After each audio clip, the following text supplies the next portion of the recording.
নমস্কার, চামেলি মণ্ডলের গল্পের আসরে সবাইকে স্বাগত জানাই। আজকে আমি মঞ্জিল সেন রচিত ভাড়াবাড়ি গল্পটি পাঠ করে শোনাব। আশা করছি গল্পটি আপনাদের ভালো লাগবে। শুরু করছি আজকের গল্প ভাড়াবাড়ি। অনেক দিন পর কলকাতায় বদলি হয়ে এসে বাড়ির সমস্যায় পড়লাম। মনিকার কোনো বাড়িই পছন্দ হয় না। ওকে অবশ্য দোষ দেওয়া যায় না। এতদিন কানপুরে খোলামেলা বাংলো ধরনের কোয়ার্টার, বাগান, এমনকি চাকরদের জন্য পর্যন্ত আলাদা থাকার ব্যবস্থা। এসবের পর এখানকার ঘিঞ্জি এলাকায় খুদে খুদে ঘরে ওর মন ওঠার কথা নয়।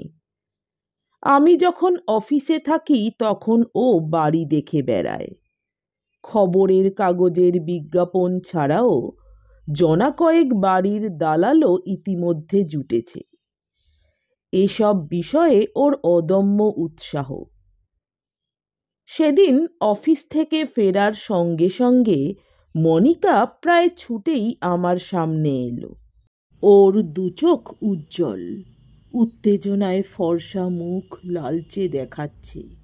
জানো, আজ একটা দারুণ বাড়ি দেখেছি, ভাড়াও ভীষণ কম। খুশিতে ও যেন ডগমগ করছে।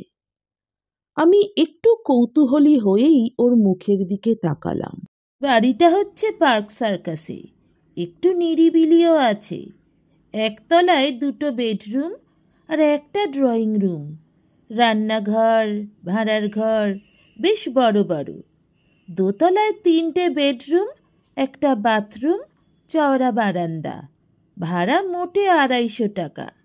মনিকা বিজয়িনীর মতো তার কথা শেষ করল। আমি অবিশ্বাসের হাসি হেসে বললাম, তুমি নিশ্চয়ই কোনো জোচ্চোরের পাল্লায় পড়েছ। একটা দোতলা পুরো বাড়ি 250 টাকা ভাড়া! ফুহ! তুমি তো অমন কথা বলবেই, একটুও গতর নাড়াবে না, বাড়িতে বসে বসে শুধু বাক্যি ছাড়বে। মনিকা বেশ উষ্মা ভরেই বলল। আমি গৃহশান্তির আশায় তাড়াতাড়ি বললাম, আহা, আমার কথাটা আগে শোনো। আজকাল কত রকম মানুষ ঠকানো ফিকির বেরিয়েছে, তা তো জানো না?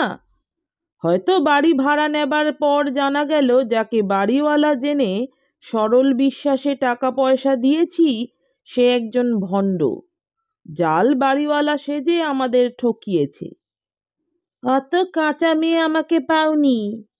মনিকা আমার দিকে অনুকম্পার দৃষ্টিতে তাকিয়ে বলল, বাড়িওয়ালার সঙ্গে দেখা করে বাড়ির দলিল আমি দেখে এসেছি। এরপর আমার আর কথা থাকতে পারে না। বাড়িটা যখন এত ভালো, ভাড়াও নামমাত্র, তবে খালি পড়ে আছে কেন, এ প্রশ্ন করার মতো সাহস আমার হলো না। পরদিন রবিবার ছিল। মনিকা আমাকে নিয়ে বেরুলো। বাড়িটা দেখাবে আর সেই সঙ্গে বাড়িওয়ালার সঙ্গে পাকা কথা বলে আসবে। বাড়িটা দেখে আমি কিন্তু সত্যিই হাঁ হয়ে গেলাম। পুরনো বাড়ি সন্দেহ নেই, জায়গাটাও নির্জন, কিন্তু একটু রংচং করে নিলে আজকালকার বাজারে বেশ মোটা টাকা ভাড়া সহজেই পাওয়া যায়। বাড়িওয়ালা থাকেন গড়িয়াহাট রোডে। তার সঙ্গে দেখা করতে গেলাম। সেখানে গিয়ে একটা ভুল ভাঙল। বাড়িটা আসলে এক নিঃসন্তান বিধবা ভদ্র মহিলার। মনিকা যার সঙ্গে কথা বলেছিল তিনি হলেন ভদ্রমহিলার ভাইপো। আজ ভদ্রমহিলার সঙ্গেই কথাবার্তা হলো। আমরা বাড়িটা নেব শুনে তিনি খুব খুশি হলেন। বললেন চুনকাম করিয়ে দেবেন। ভাড়া মাসে ওই 250 টাকা, আর 1 মাসের ভাড়া আগাম। একটা ভালো দিন দেখে আমরা পার্ক সার্কাসের বাড়িতে জিনিসপত্র গুছিয়ে নিয়ে উঠলাম। আমরা অর্থে আমি আর মনিকা ছাড়া আমাদের 5 বছরের মেয়ে খুকু আর ছোকরা চাকর রাম। সেটা ছিল একটা ছুটির দিন। আমি সন্ধেবেলা একখানা মোটা বই নিয়ে আয়েশ করে বসেছি। মনিকা খুকুকে নিয়ে বেরিয়েছে। আমি একটা সিগারেট মুখে দিয়ে দেশলাইয়ের জন্যে পকেট হাতড়াচ্ছি। এমন সময় নজরে পড়ল সামনের টেবিলের ওপর দেশলাইটা পড়ে রয়েছে। আগে ওটা ওখানে দেখেছি বলে মনে পড়ল না। মনের ভুল ভেবে আমি হাত বাড়িয়ে দেশলাইটা নিলাম। খানিক বাদেই মনিকা ফিরে এলো। ওর মুখে একটা উত্তেজনা লক্ষ্য না করে পারলাম না। আমার মুখোমুখি একটা চেয়ারে বসে ও বলল, বাড়িটা এত সস্তায় ভাড়া পেয়েছি কেন যেন? আমি জিজ্ঞাসু দৃষ্টিতে ওর দিকে চোখ তুললাম। এটা ভুতুড়ে বাড়ি। আগে যারা ভাড়া নিয়েছিল কেউই 1 মাস দূরের কথা, 15 দিন পর্যন্ত টিকতে পারেনি। অনেকদিন খালি পড়েছিল, তাই ভাড়া এত সস্তা। দেখলে না, আমরা বাড়িটা নেব শুনে ভদ্রমহিলার আনন্দ যেন আর ধরছিল না। আমি অবিশ্বাস ভরে ঠোঁট বাঁকালাম। মনিকা কিন্তু সেদিকে ভ্রুক্ষেপ না করে বলে চলল, ওই মোড়ের মাথায় যে হলদে বাড়িটা, সেই বাড়ির ভদ্রমহিলার সঙ্গে আজ আলাপ হলো। ওরা এখানকার অনেক দিনের বাসিন্দা। ওর মুখেই শুনলাম বেশ কয়েক বছর আগে এই বাড়িটা ছিল বাসুদেব রায়চৌধুরী নামে এক ভদ্রলোকের। ভদ্রলোক, তার স্ত্রী আর আমাদের খুকুর মতো 5 বছরের একটি মেয়ে নিয়েছিল তাদের সংসার। মেয়েটি নাকি তার মা বাবার খুব আদরের ছিল। আর অত ছোট হলে কি হবে, খুব গিন্নি ছিল। একদিন দোতলা থেকে নামবার সময় পা পিছলে ও সরাসরি একতলায় পড়ে যায়। সেই যে জ্ঞান হারিয়েছিল, আর জ্ঞান ফেরেনি। হাসপাতালে নিয়ে যাবার আগেই মারা যায়। এই ঘটনায় স্বামী স্ত্রী একেবারে ভেঙে পড়েন। কিছুদিন পরে তারা বাড়ি বিক্রি করে কাউকে না জানিয়ে কোথায় যে চলে গিয়েছেন, কেউ আর তাদের খবর জানে না। বাড়িটা কিনেছিলেন আমাদের বাড়িওয়ালির স্বামী। তাদের ছেলেপুলে ছিল না। কিছুদিন যাবার পরই বাড়িতে এমন সব কাণ্ড কারখানা ঘটনা ঘটতে লাগলো, যাতে তারা ঘাবড়ে গেলেন। তাদের চোখের সামনে থেকেই নাকি জিনিসপত্র শূন্যে ভেসে উধাও হয়ে যেত, যেন অদৃশ্য কেউ সেগুলি হাতে করে নিয়ে চলে যাচ্ছে। ওরা বাড়ি ছেড়ে চলে গেলেন। তারপর থেকেই ভাড়া দেবার চেষ্টা করে আসছেন, কিন্তু কেউই বেশি দিন টিকতে পারেনি। অর্থাৎ 5 বছরের মেয়ে ভূত, আমি একটু বিদ্রূপ করেই বললাম। মনিকা কিন্তু আমার বিদ্রূপ গায়ে মাখল না। ও যেন গভীরভাবে কি চিন্তা করছে। হঠাৎ ও বলে উঠল, মেয়েটির জন্যে আমার খুব দুঃখ হচ্ছে। ও বোধহয় এখনো এই বাড়িতে তার মা বাবাকে খুঁজে বেড়াচ্ছে। ভূত প্রেত সম্বন্ধে আমার কোনোদিনই কৌতূহল কিংবা বিশ্বাস ছিল না। একটু পরিহাস তরল কণ্ঠে আমি বললাম, মেয়েটি সম্বন্ধে যা শুনেছ তাতে মনে হয় ভালো মেয়ে ছিল। তবে সে আগে যারা ভাড়াটে এসেছিল তাদের ওপর দৌরাত্ম্য করতো কেন? হয়তো তাদের পছন্দ হয়নি, মনিকা চিন্তিত কণ্ঠে বলল। কয়েক মুহূর্ত পরে ও আবার বলে উঠল, আমরা যদি ওকে শান্তি দিতে পারি তবে বোধহয় ও কিছু করবে না। খুকুর জন্যই আমার একটু ভাবনা। ওরই তো সমবয়সী ছিল। ছোটরা আবার অনেক কিছু অনুভব করে, যা আমরা বড়রা ঠিক বুঝতে পারি না।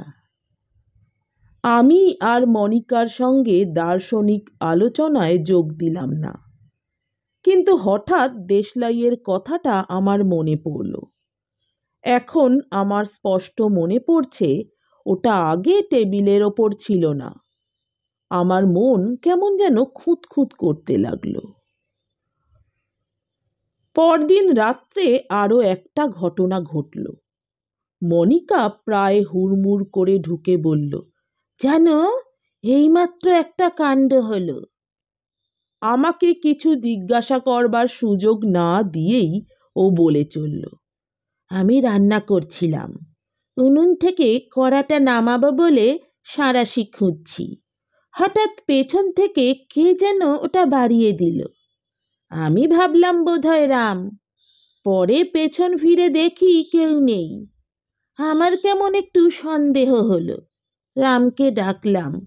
ও ভাঁড়ার ঘরে রুটি বেলছিল। আমার প্রশ্ন শুনে অবাক, রান্নাঘরে ও নাকি আসেইনি। আমি এবার সত্যি একটু চিন্তায় পড়লাম। বললাম, খুকু দুষ্টুমি করে সাঁড়াশি দিয়ে পালিয়ে যায়নি তো? না, ও হাতের লেখা লিখছে। তাছাড়া আমি যে মনে মনে সাঁড়াশি খুঁজছিলাম তা ও জানবে কেমন করে? কথাটা সত্যি ভাববার মতো। আমি চুপ করে রইলাম। মনিকা আবার বলে উঠল, একটা জিনিস বুঝতে পারছি, ও আমাদের ক্ষতি করতে চায় না, বরং সাহায্যই করতে চায়। তোমাকে আগে বলিনি, অনেক সময় খুঁটিনাটি জিনিস দরকার মতো আমি হাতের কাছে পেয়ে গেছি। যেন ঠিক কোন সময় কোন জিনিসটা লাগবে বুঝে কেউ তা আমার হাতের নাগালের মধ্যে রেখে দিয়েছে। আমার মুখ ফসকে বেরিয়ে গেল, আশ্চর্য! আমি কিন্তু সহজে এ বাড়ি ছাড়ছি না। মনিকা বেশ দৃঢ় কণ্ঠেই বলে উঠল, আমি বেশ বুঝতে পারছি, আমরা এ বাড়িতে আসায় ও মোটেই অসুখী হয়নি, বরং ওর আত্মা তৃপ্ত হয়েছে বলেই আমার ধারণা। একটু থেমে মনিকা আবার বলল, যেন ও বোধহয় আমার মধ্যে ওর মাকে খুঁজে পেয়েছে। কত সময় আমার মনে হয়েছে যেন আমার পায়ে পায়ে কেউ হাঁটছে। খুকু মনে করে আমি ফিরে তাকিয়েছি, কিন্তু কাউকে দেখতে পাইনি। আরও কয়েকটা দিন কেটে গেছে। তেমন উল্লেখযোগ্য আর কিছু ঘটেনি এর মধ্যে। সেদিন অফিস যাবার সময় পোশাক পরে টেবিলের ওপর থেকে পার্সটা নিতে গিয়ে সেটা দেখতে পেলাম না। তাড়াহুড়োয় কোথায় রাখলাম ভেবে পকেট হাতড়াচ্ছি। টেবিলের ড্রয়ার খুলে সব উল্টে পাল্টে দেখছি। এমন সময় মনে হলো যেন পাশেই কচি মেয়ে খুব করে হাসল।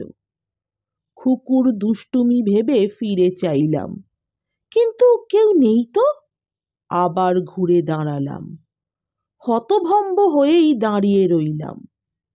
পার্সটা টেবিলের ওপরে হাতের কাছেই রয়েছে। ও কি আমার সঙ্গে খেলা করছিল? বাপ মায়ের আদরের মেয়েরা অনেক সময় যেমন দুষ্টুমি দুষ্টুমি খেলা করে। আরেক দিন সন্ধ্যের পর আমি, মনিকা আর খুকু ওপরে আমাদের শোবার ঘরে বসেছি। কিন্তু কেন জানি পড়তে ভালো লাগছে না। শীত পড়েছে বলে দরজাটা ভেজানো ছিল। হঠাৎ দরজাটা আস্তে আস্তে খুলে গেল। আমার স্পষ্ট মনে হলো যেন ছোট্ট কেউ পা টিপে টিপে ঘরে ঢুকল। তারপর আবার দরজাটা আস্তে আস্তে বন্ধ হয়ে গেল। মনিকার দিকে দেখলাম ও দরজার দিকে তাকিয়ে আছে। ওর দু চোখে একটা অস্বাভাবিক দীপ্তি। খুকু কিন্তু এক মনে পড়ে যাচ্ছে। ও কিছু টের পায়নি। অনুভূতি ছাড়া আর কিছু নয়।